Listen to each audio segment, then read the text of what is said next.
Hello everyone, welcome to channel learn with ease. आज का topic है अकाउंटिंग रेशियोज का, जिसमें हम सॉल्व करेंगे question number 19 chapter 3 D K Goyal की बुक से, क्लास 12 अकाउंट्स।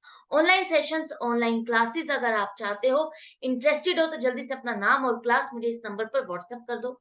आप मुझे फॉलो कर सकते हो Telegram channel learn with ease official, जहां पर आप अपने डाउट्स और कमेंट्स लिख करके भेज सकते हो।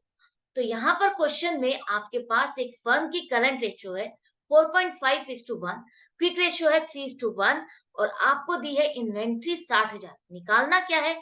करंट एसेट्स और करंट लायबिलिटीज।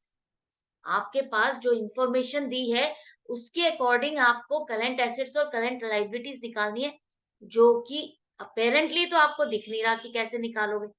तो किस तरह से आपको निकालना है, इस इंफॉर्मेशन को यूज करके उसको समझो। डायरेक्टली तो नहीं निकाल पा रहे हो, तो इनडायरेक्टली कैसे इसको फाइंड करोगे? जो छुपी हुई इंफॉर्मेशन है उसको कैसे निकालोगे? आपको पता है करंट रेशियो भी दी है आपको, क्विक रेशियो भी आपके पास है और इन्वेंट्री भी है। आपने अभी तक जो क्वेश्चन सॉल्व किया उसमें आपने क्या सीखा था? जो करंट एसेट्स है वो 4.5 टाइम्स है, और क्विक एसेट्स क्या है? 3 टाइम्स है आपकी करंट लायबिलिटीज।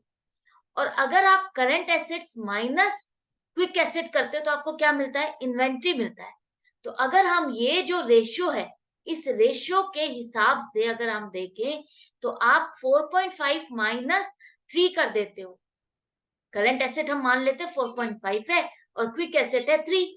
अगर यही मान के चलते हैं हम, तो आपकी इन्वेंट्री कितनी है? 1.5। तो इन्वेंट्री कितनी हो गई? 1.5 टाइम्स, जिसकी अमाउंट आपके पास है 60,000। 60,000 आपका 1.5 टाइम्स के बराबर है, 1.5 गुने के बराबर है। 1.5 गुना की अमाउंट आपके पास 60,000 है। तो आपको अगर वन टाइम निकालना है, वन टाइम क्या है आपकी? Current liabilities. तो आप इसको 1.5 से डिवाइड कर दोगे तो आपके पास करंट लाइबिलिटीज आ जाएगी 40,000। 60,000 को 1.5 से डिवाइड कर दो तो 40,000 आपके पास करंट लाइबिलिटी आ गई। निकल गया ये भी, करंट लायबिलिटी तक आप आ गए। करंट लायबिलिटी फाइंड कर ली है, तो अब तो बहुत इजी है। करंट रेशियो आपके पास है current assets upon current liabilities 4.5:1, जो कि ये बता रही है कि आपकी करंट एसेट्स करंट लायबिलिटीज की 4.5 टाइम्स है। 4.5 टाइम्स ज्यादा है आपकी करंट लायबिलिटीज से। तो अगर आप करंट लायबिलिटीज को 4.5 से मल्टीप्लाई कर दोगे, तो करंट एसेट्स आपको मिल गई 1,80,000।